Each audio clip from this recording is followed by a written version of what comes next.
Takže na trati máme závodnice Veroniku Šťastnou z Olympii Praha v druhé dráze, potom Andreju Trudilové z Olympii Praha v čtvrté dráze,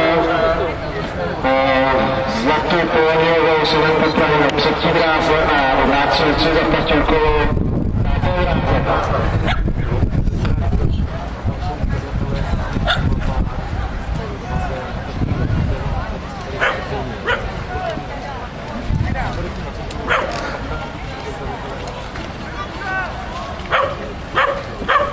Takže na čele závodu Veronika Šťastná z Olympie Praha, která už zřejmě udrží náskok a zvítězí v čase 57.